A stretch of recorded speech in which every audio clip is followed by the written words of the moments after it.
په ننني دور کې دوکې عامې شوي دي. فساد هر ځای خپور دی. جګړې او شخړې زیاتې شوي دي. لوږه او بېوزلي مخ په ډېرېدو ده چې له امله یې د مرګونو کچه لوړه شوې. آیا ټولې هیلې پای ته رسېدلي؟ آیا موږ داسې پړاو ته رسېدلي یو چې له هغه ځایه بیرته ګرځېدل ناممکن دي؟ تر ټولو مهمه پوښتنه خو دا ده چې دا هر څه څنګه رامنځته شول؟ آیا دا هر څه تصادفي دي او که دا هغه څه دي چې پیړیو وړاندې پلان جوړ شوی او اوس یې نښې راڅرګندېږي؟ ورو ورو دا خبرې راڅرګندېږي چې دا هر څه ولې او د چا په حکم روان دي. زموږ اسانتیاوې او خوښۍ په ناسم او لنډمهاله بنسټ ولاړې دي چې پکې مادیت غالب شوی دی. زموږ ایمان کمزوری شوی، روح یې له منځه تللی او پر ځای یې حرص، کرکې او حسد نیولی. د ویشي او واکمني پرې وکړئ پر مقولې عمل روان دی. آیا موږ ویشل شوي نه یو؟ آیا موږ د خپلو پخوانیو استادانو درسونه نه دي هیر کړي او د اوسني وخت د استادانو په درسونو عمل نه کوو؟ دا هر څه به په پای کې موږ چیرته ورسوي؟ موږ د چا حکم منو؟ آیا تاسو پوهیږئ چې داسې خلک شته چې پر دې هر څه خبر دي؟ دا خلک له ډېرې مودې راهیسې پلانونه جوړوي او د چا د راتګ په تمه دي او پرله پسې د هغه لپاره کار کوي. همدا خلک غواړي تاسو د هغه د راتګ څخه بې خبره وساتي.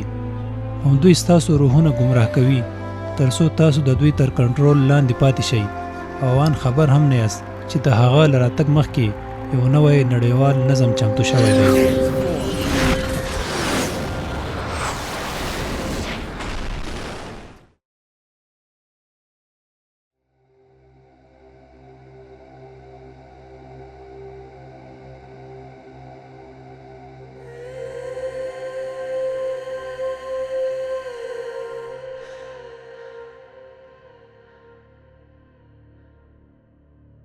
قرآن کریم کې د پیروانانو یادونه څو ځله شوي او تاریخ هم موږ ته ښیي چې پیروانانو داسې ادارې جوړې کړې وي چې خلکو ته د زړونو او ذهنونو د کنټرول هنر ورزده کاوه. په دغو ښوونځیو کې زده کوونکو ته پټ علوم ورښودل کېدل. د دې علم په وسیله به هغوی د جناتو او روحونو د حاضرولو توان درلود. دا بد روحونه به زیاتره د مارانو په بڼه راڅرګندېدل. د پیرون تاج که هر څومره لوړ هم و خو پر سر به د مار نښه حتما ایښودل کېده. مار د شیطان استازی ګڼل کېده چې د دولت چارې پر مخ وړي. د دغو پټو مدرسو فارغین به د واک په ماڼیو کې په لوړو دولتي څوکیو ټاکل کېدل.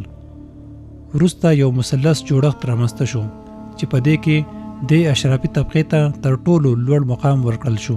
د دې مثلث نظام رامنځته کېدو سره پیرون پر مذهبي، اقتصادي، عدالتي، فوزي او روغتیايي چارو بشپړ واک ترلاسه کړ. د دې نظام تر سوري لاندې د یو عادي انسان لپاره به دا ډېر ستونزمن کار و چې د خپل علاج لپاره دوا یا خپل ماشومانو لپاره خواړه پیدا کړي. پیرونانو ته دا هم معلومه وه چې د استحصال دا نظام به ډېر دوام ونه کړي، نو ځکه یو بل داسې سیستم جوړ کړ چې کارکوونکي د بېلابېلو جادویي منترونو ماهران وو. دغو کسانو به د جادو له لارې د خلکو ذهنونه هیپنټایز کول. جادوګرانو به شیطانان حاضرول او د خلکو مخې ته به معجزې ښکاره کولې. د دې فرعونانو سترې مجسمې به د ښارونو په هر ګوټ کې ولاړې وي. کله چې به خلکو د فرعون څېره هر ځای لیده نو یو عادي انسان به هغوی د خدای استازي ګڼل، نو ځان به یې تر ټولو سپک انسان ګڼه او د هغوی اطاعت به یې کوه. په تاریخ کې تر ټولو ځواکمن فرعون رامزس دوهم ګڼل کیږي چې د هغه د واکمنۍ پر مهال مثلث نظام جوړ شوی و.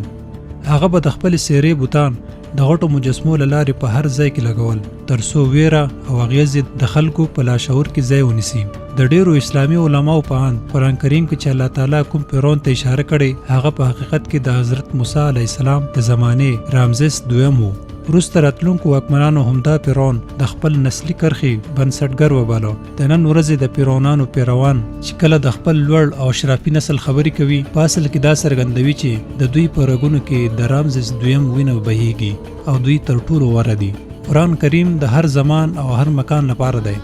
نو موږ بیا هم همدې پوښتنې ته راګرځو چې د نننۍ زمانې فرعونان څوک دي.